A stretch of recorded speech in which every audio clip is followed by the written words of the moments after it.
오늘은 창세기 28장의 말씀을 함께 나누겠습니다. 야곱에게 찾아오신 하나님이라는 제목으로 말씀을 나누겠습니다.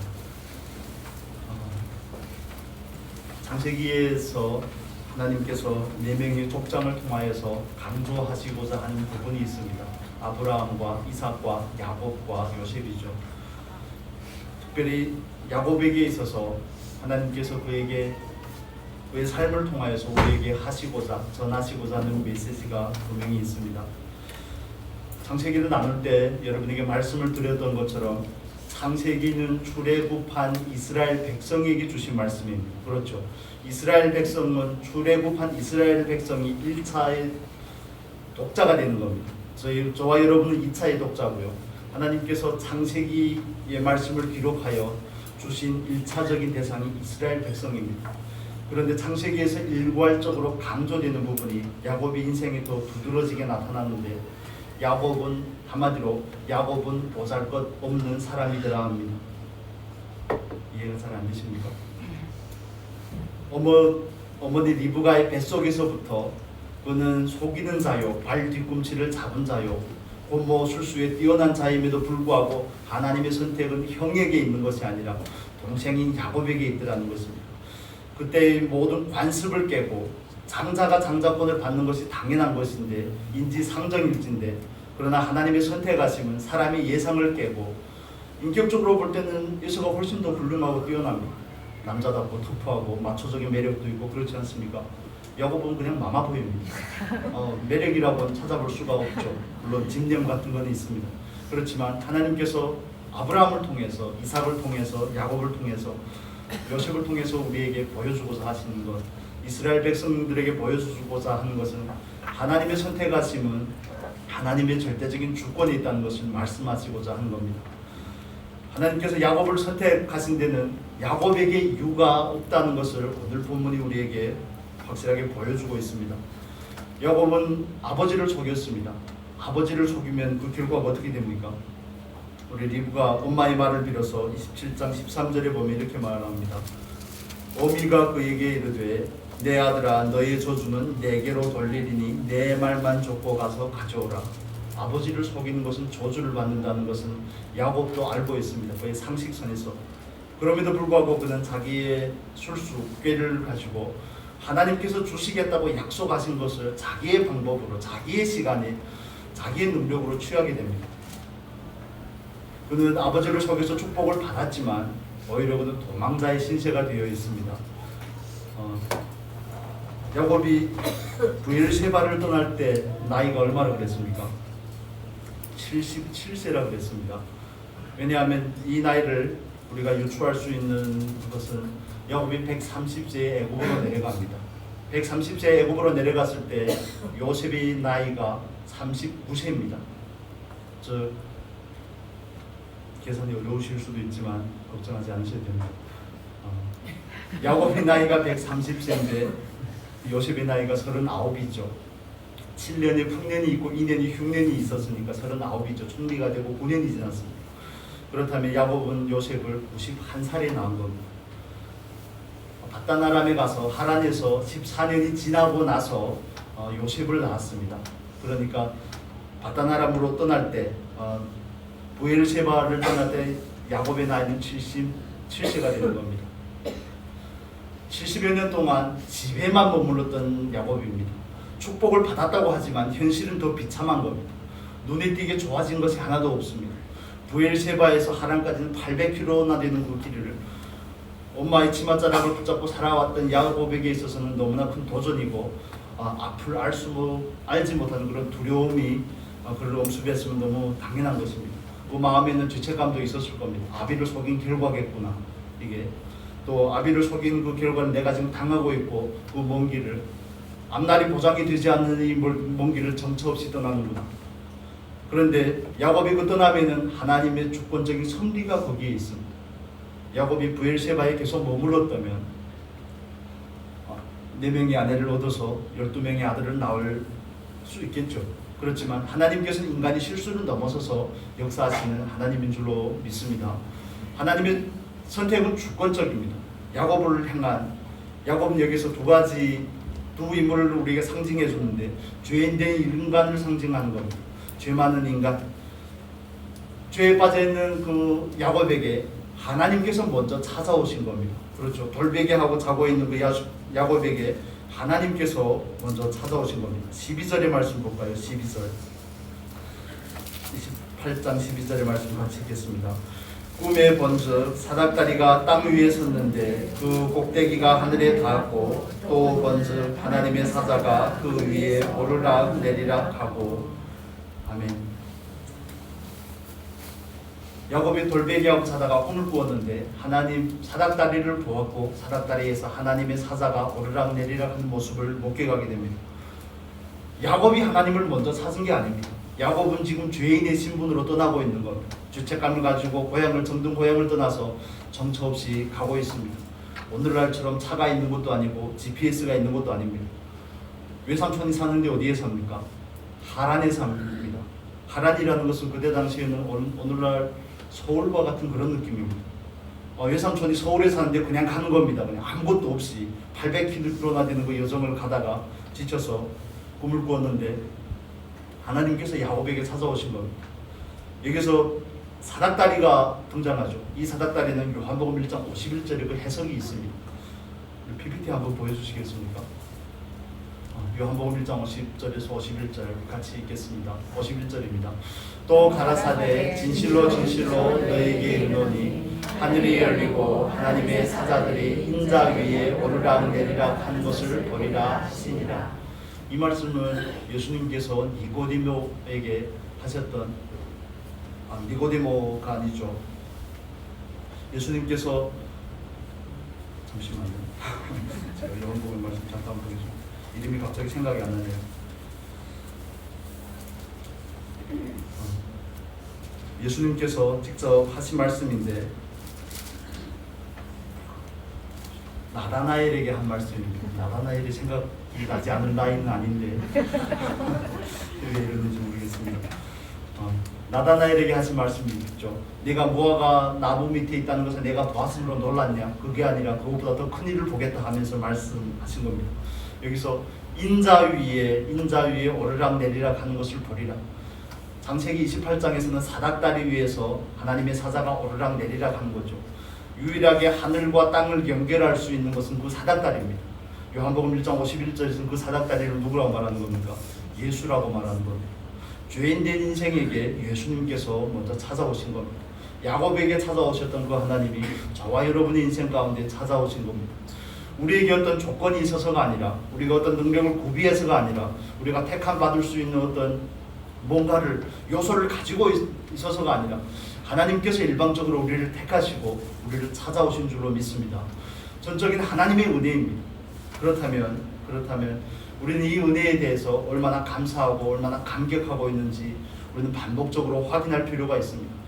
이스라엘 백성들에게 있어서 남자들이라면 남자는 온 가정을 대표하기 때문에 그렇습니다.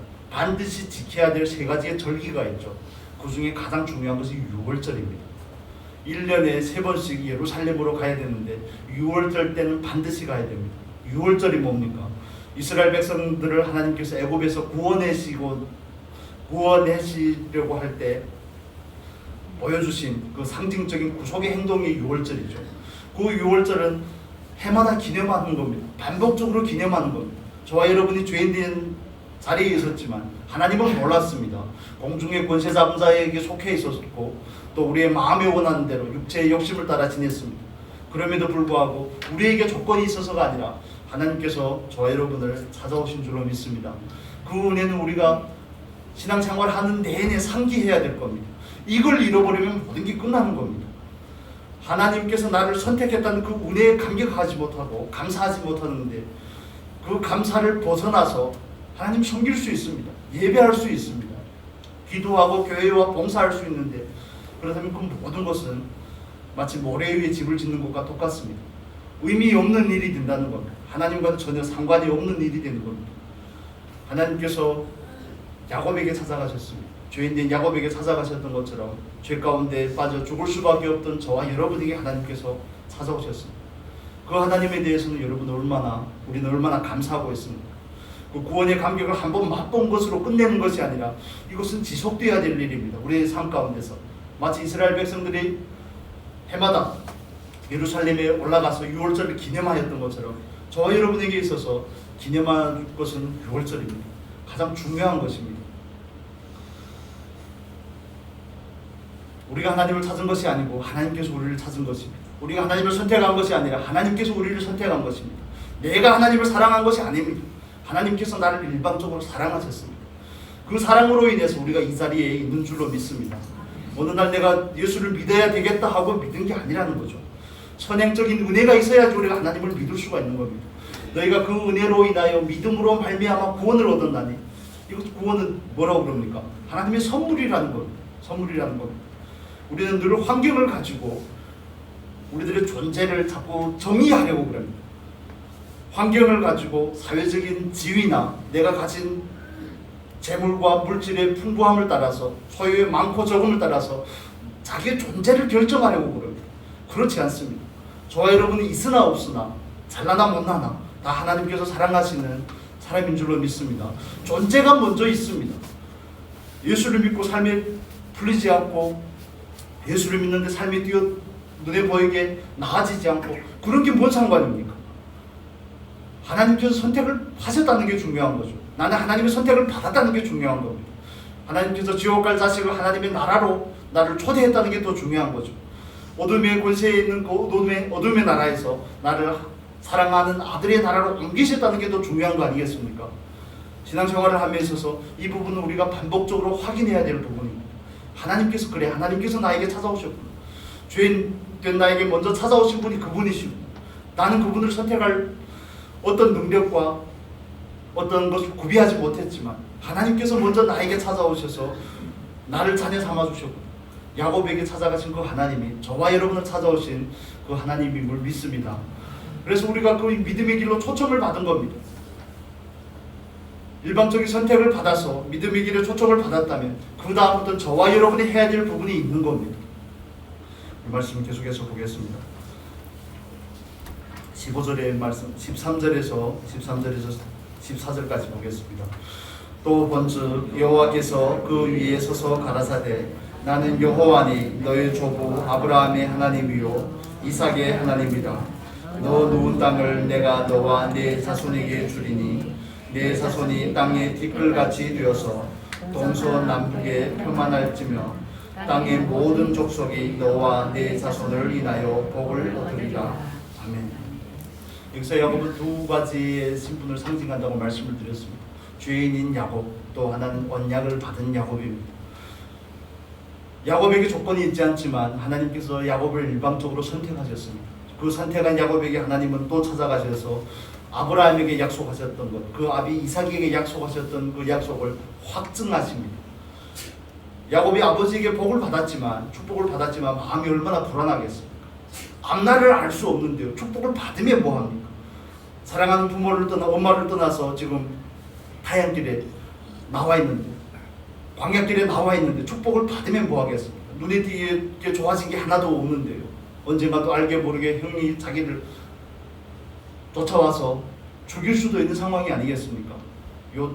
요셉이 아니고 야곱의 형은 에서죠. 에서는 누굽니까? 사냥꾼입니다. 성경에서 사냥꾼이라고 등장하는 사람 딱 두 사람입니다. 창세기 11장에 나오는 니므롯과 10장에 나오는 니므롯과 야곱의 형인 에서입니다. 언제든지 찾아와서 죽일 수 있지 않겠습니까? 그는 모든 불안한 가운데 가고 있지만 하나님께서 그에게 와서 그 약속을 확증하는 겁니다. 여러분, 우리가 신앙생활하면서 착각하는 한 가지 부분이 있는데, 그것은 뭐냐면 하나님께서 나를 선택한 것은 맞는데 여기까지 인정을 합니다. 그러나 내 의지와 내 노력을 가지고 이 구원을 유지해야 되는 것처럼 착각을 합니다. 절대 그렇지 않습니다. 하나님께서 주권적으로 하시는 일인 줄로 믿습니다. 물론 저와 여러분의 반응이 있습니다. 하나님을 먼저 찾는다든지, 하나님께 기도한다든지, 예배한다든지 이런 반응이 중요한 건 사실이지만, 그렇다고 우리가 예배하고 기도하고 찬양하고 하나님을 찾고 그래야만 구원이 유지되는 게 아닙니다. 하나님께서 우리에게 주신 그 구원은 변치 않으시는 줄로 믿습니다. 로마서 11장 29절에서 말씀하는 것처럼 하나님의 은사와 부르심에는 후회가 있습니까? 없습니까? 후회가 없으시도다. 히브리서 13장이 말하는 것처럼 그 예수 그리스도는 어제나 오늘이나 영원토록 동일하신 분인 줄로 믿습니다. 믿음의 길을 가는데 그 믿음의 길을 가는데 야곱은 약속을 받았습니다. 그렇지만 하나님께서 야곱과 함께 가는 겁니다. 하나님께서 저와 여러분과 함께 가는 겁니다. 때로는 기도가 늘 잘 되는 거 아니죠. 예배가 늘 은혜되는 거 아니거든요. 설교가 늘 은혜되는 게 아닙니다. 가장 좋은 설교는 뭔지 아십니까 여러분? 짧은 설교라고 그러더라고요. 잘하고 못하고 다 소용없고 짧으면 일단 은혜된다고. 언제부터 이게 교회에서 이런 것들이 마치 진리인 것 마냥 전파됐는지 모르겠지만 저는 좋은 설교를 잘 못하기 때문에 연결을 넣으셔도 됩니다. 약속을 주신 그 하나님께서 약속을 받은 야곱에게 찾아오셔서 그 길을 함께 가자고 말씀하는 겁니다. 축복을 받은 거기에서 그냥 멈추는 게 아닙니다. 하나님 우리를 일방적으로 선택해 놓고 그냥 네가 알아서 해라 이런 게 아니라는 겁니다. 15절의 말씀이죠. 15절 우리 같이 보겠습니다. 15절 같이 읽습니다. 내가 너와 함께 있어 네가 어디로 가든지 너를 지키며 너를 이끌어 이 땅으로 돌아오게 할지라. 내가 네게 허락한 것을 다 이루기까지 너를 떠나지 아니하리라 하신지라. 하나님께서 여기에서 이 구절을 통해서 야곱에게 확실하게 말씀을 하십니다. 하나님께서 야곱과 어떻게 한다는 겁니까? 내가 너와 함께 있어. 여러분 외로움이 뭔지 여러분 경험해 보셔서 아실 겁니다. 혼자 있다는 거, 앞날이 불안하다는 거, 앞날에 대한 소망이 확실하지 않다는 거, 이런 것보다 더 심한 것은 없습니다. 그런데 그런 야곱에게 찾아오셔서 하나님께서 너는 약속을 받은 사람이 맞다는 것을 확증해주고 어디로 가든지 내가 너와 함께 한다고 하나님께서 말씀하십니다. 여러분 우리가 때론 연약해져서 하나님을 찾는 일에 게을러지고 뜨거운지 찬지도 모르겠는 그런 미지근한 상태로 있을 때도 있을 수가 있습니다. 그럼에도 불구하고 변치 않는 한 가지 사실은 하나님께서 저와 여러분과 늘 함께 계시는 분이시라는 겁니다. 아멘입니까? 내가 열심을 내야만 하나님께서 나와 함께 하는 게 아니라는 겁니다. 하나님께서 늘 함께 하는데 때로는 우리가 하나님의 손을 놓은 거죠. 하나님은 늘 나와 함께 하는데 내가 하나님의 손을 놓은 겁니다. 우리가 하나님과 함께 하지 않는 겁니다. 그 순간만큼. 그렇지만 변치 않는 사실이 있습니다. 내가 죄를 지었던 연약함 가운데 빠져있던 열심을 내던 하나님은 늘 우리와 함께 하십니다. 언제까지 함께 하신다고 말씀하시죠? 세상 끝날까지. 예수님께서 말씀하시죠. 세상 끝날까지 내가 너희와 함께 하시리라. 왜 함께 하시겠습니까? 마무리를 해야지 그 일을 놓을 수가 있기 때문에 그렇습니다. 아브라함과 이삭과 야곱에게 있어서 각자에게 가장 중요한 장소들이 있습니다. 인생의 장소들이 있습니다. 아브라함에게는 헤브론이고 이삭에게는 브엘세바죠. 야곱에게는 어딜까요? 베델입니다. 베델은 하나님의 집이죠. 하나님께서 베델에서 야곱에게 찾아오셔서 야곱이 베델이 되는 그날까지 절대 손 놓고 방관하지 않는다는 것을 말씀해주고 있는 겁니다. 그냥 베델이란 장소가 하나님의 집이 되는 것이 아니라 야곱이 베델이 되기까지 하나님께서는 저와 여러분을 성전 삼고 계시는 줄로 믿습니다. 성령이 우리 안에 들어와서 우리를 성전 삼고 계시는 겁니다. 우리로 하나님의 신령한 집으로 세워져서 하나님께 영광을 돌리는 그 자리까지 가기까지 야곱이 베델이 되기까지 야곱이 베델로 돌아오기까지 하나님께서는 늘 함께 하시겠다고 말씀합니다. 우리가 의지가 있어서 이 믿음의 길을 갈 수 있는 게 아닙니다. 뭔 의지가 있겠습니까? 자기가 좋아하는 것을 할 때는 의지가 있죠. 그러나 내 마음에 들지 않으면 의지고 뭐고 다 내려놓는 게 인간의 모습입니다. 내 마음에 원하면 모든 것을 쉽게 하지만 내 마음에 들지 않으면 쉽게 포기하는 게 사람의 모습입니다. 그러나 하나님께서 야곱과 함께 하시겠다고 말씀합니다. 저와 여러분에게도 마찬가지입니다. 하나님이 함께 하시는 겁니다. 하나님이 우리를 이끌어 가시는 겁니다. 내가 하나님을 이끌어가는 게 아닙니다. 하나님께서 우리를 이끌어가는 겁니다. 어디까지 이끌어가는 겁니까? 야곱이 베델에서 하나님을 만났지만 하나님께서 야곱을 베델로 돌아오게 하십니다. 궁극적인 야곱의 최종적인 목적지는 베델입니다. 때로는 그가 세겜에서 8년 동안씩 머물러 있고 우리가 후에 살펴보겠지만 머물러 있을 때도 있지만 하나님께서는 야곱이 베델에 오기까지 베델에 올라가기까지 서원한 자리에 이르기까지 하나님은 야곱의 인생 가운데 늘 함께 하시고 그를 지키시고 보호하시는 하나님인 줄로 믿습니다. 우리에게도 마찬가지입니다.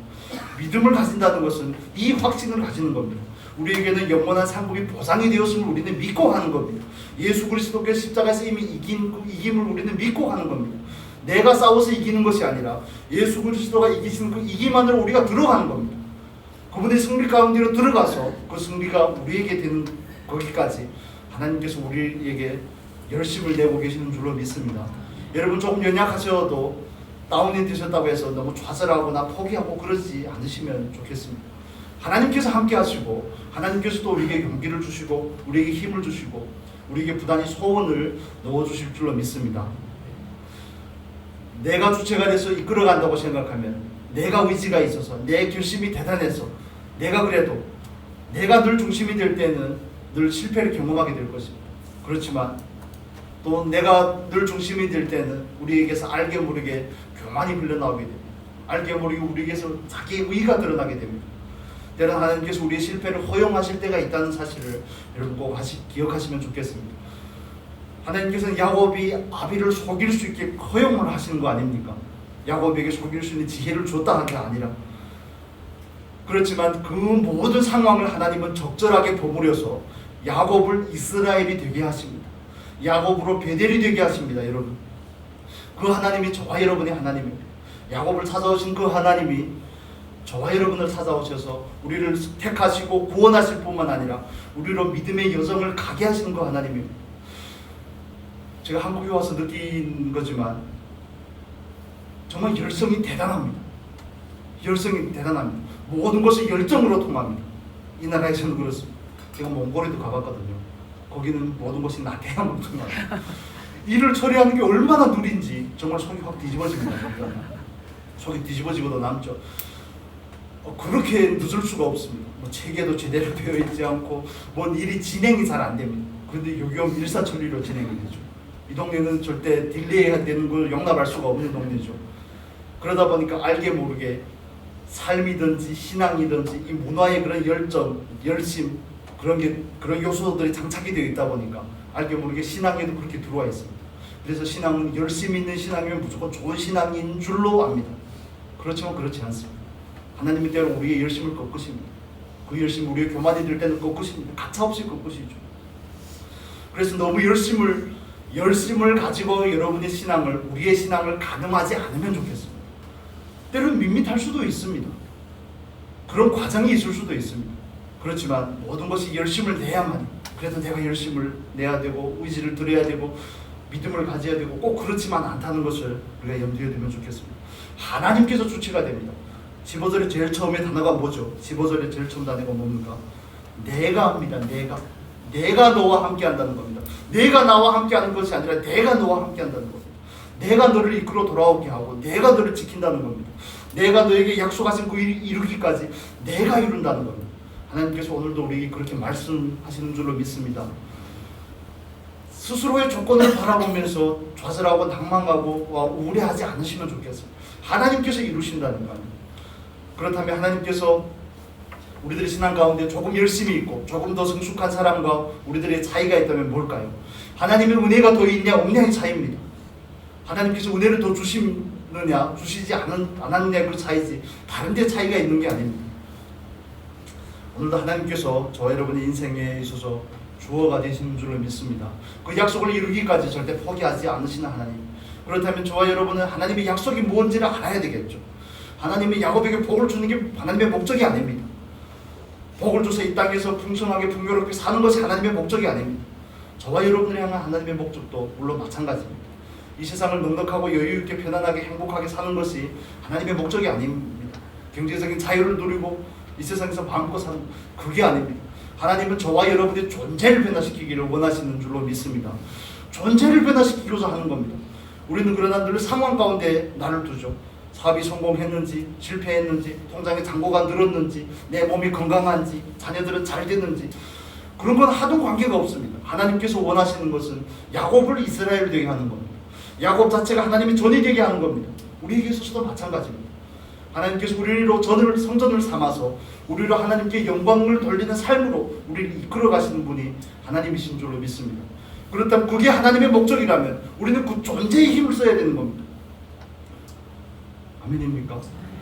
그런 존재가 되기 위해서 힘써야 되는 겁니다. 목사가 돼서 또 저희들이 동기들이 만나면 그런 얘기를 가끔씩 합니다만 학교 다닐 때도 그랬습니다. 마치 목사가 된 것이 큰 교회를 담임하는 것이 목적인 것 마냥 알게 모르게 그렇게 되어 있습니다. 그래서 뭐 70이 되었는데 또 75세까지 늘린다고 그러고 목적이 잘못된 겁니다. 하나님은 그 사람을 목회자로 세워서 그 사람을 통해 하나님의 나라를 확장하고자 하고도 하지만 그 사람을 다루는데 목회자라는 신분이 가장 적절하기 때문에 그런 겁니다. 여러분 이해가 되십니까? 뭐 그 교회의 규모라든지 사이즈라든지 그런 데 관계없이 그 사람은 그 직업을 통해 만들기에 가장 적절하기 때문에 그렇습니다. 여러분에게도 마찬가지입니다. 여러분, 저와 여러분은 하나님 앞에서 어떤 존재가 되기를 힘써야 되는 것입니다. 하나님께서 함께 한다고 말씀하시잖아요. 하나님께서 내가 너를 지키겠다고 말씀하시지 않습니까? 약속하신 것을 이루기까지 결코 포기하지 않으시겠다고 말씀합니다. 여러분과 하나님을 믿으십니까? 믿으신다면 나에게 줄 때마다 자기를 보고 좌절하지 않는 것이 아니라 하나님을 보면서 소원을 드리십시오. 지금은 연약합니다. 하나님. 내가 지금은 하나님께서 주신 그 약속에 온전하게 반응하고 있지 않지만 하나님께서 저에게 믿음을 주시고 저에게 용기를 주시고 저에게 소원을 주셔서 저를 한번 다시 일어나게 해주십시오. 저를 믿음 길로 인도해 주십시오. 우리는 자꾸 상황이 나아지기 위해서 기도합니다. 좀 더 잘 됐으면, 좀 더 건강했으면. 아니요, 그게 아니라 하나님 우리를 어떤 존재로 만들기를 원하십니다. 그러니까 맨날 헛다리를 짚을 수밖에 없습니다. 하나님께서 주시고자 하는 것은 A인데 우리가 원하는 것은 B이니까 늘 어긋나게 되는 겁니다. 그래서 예수를 믿고 어쩌다가 내 소원과 하나님의 소원이 맞아서 뭔가를 얻으면 그래도 이 길은 갈만하고, 그러지 않으면 알게 모르게 교회를 떠나는 사람들이 많습니다. 여러분, 우리 인생 가운데 찾아오신 분도 하나님이고 우리를 이끌어 가시는 분도 하나님이십니다. 궁극적으로 이루시는 분도 하나님이신 줄로 믿습니다.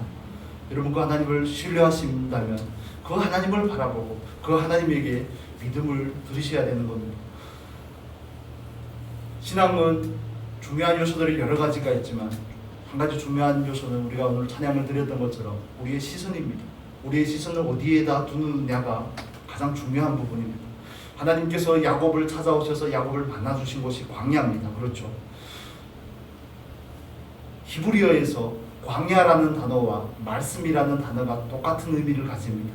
즉 광야는 말씀을 만나는 곳입니다. 광야는 하나님의 말씀을 듣는 곳입니다.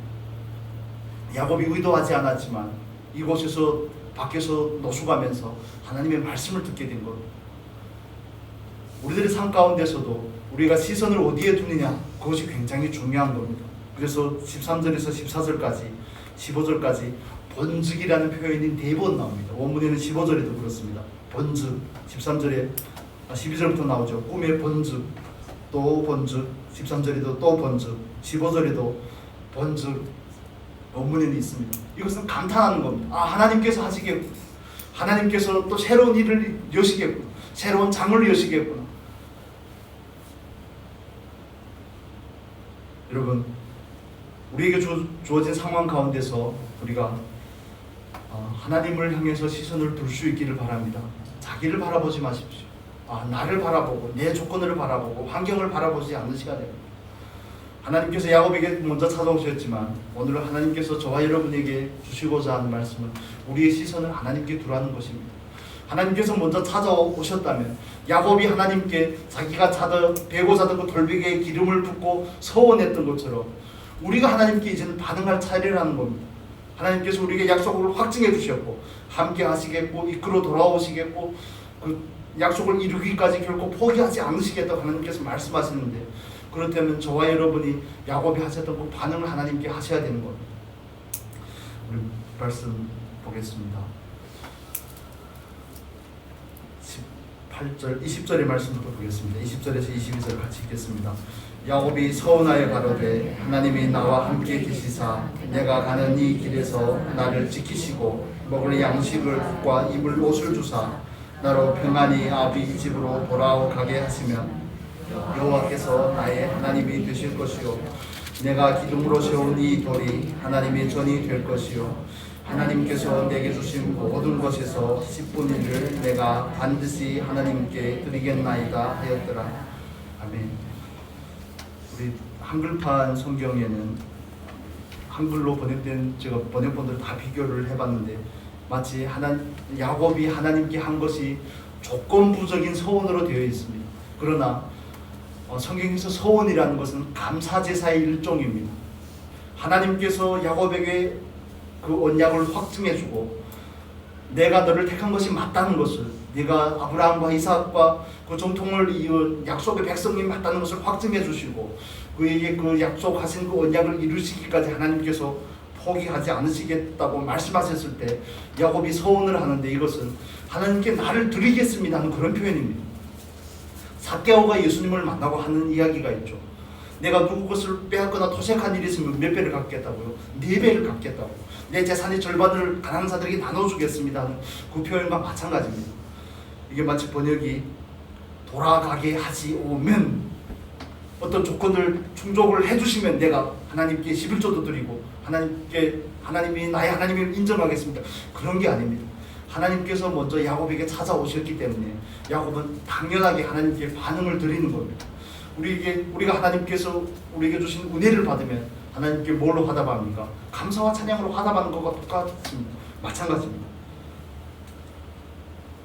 그렇다면 하나님께서 우리에게 찾아오셔서 우리에게 반복되이 말씀을 하시는데, 우리에게 약속을 주시고 우리에게 그 약속을 이루기까지 포기하지 않으시겠다고, 우리를 어떤 존재가 되게 하기까지, 하나님께서 원하시는 사람이 되게 하기까지 포기하지 않으시겠다고 말씀을 하시는데, 거기에 대해서 우리는 어떻게 반응을 해야 될까요? 맞습니다. 하나님 잘하십니다. 하나님 앞에 소원을 드리셔야 되는 겁니다.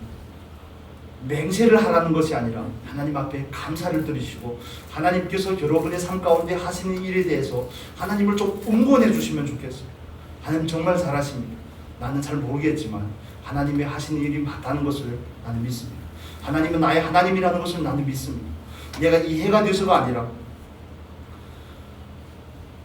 하나님은 우리 조상의 하나님이라고 야곱이 고백하던 것처럼, 또 저와 여러분에게 있어서 그 하나님에게 우리가 온전한 감사와 우리의 고백을 드릴 수 있는 은혜가 있기를 바랍니다.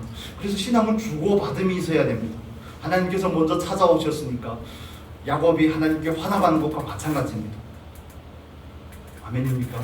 여러분, 그렇다면 하나님께 여러분은 요즘 오늘 어떻게 화답하고 있습니까? 이것을 교제라고 그러죠. 영적인 교통이라고 그럽니다.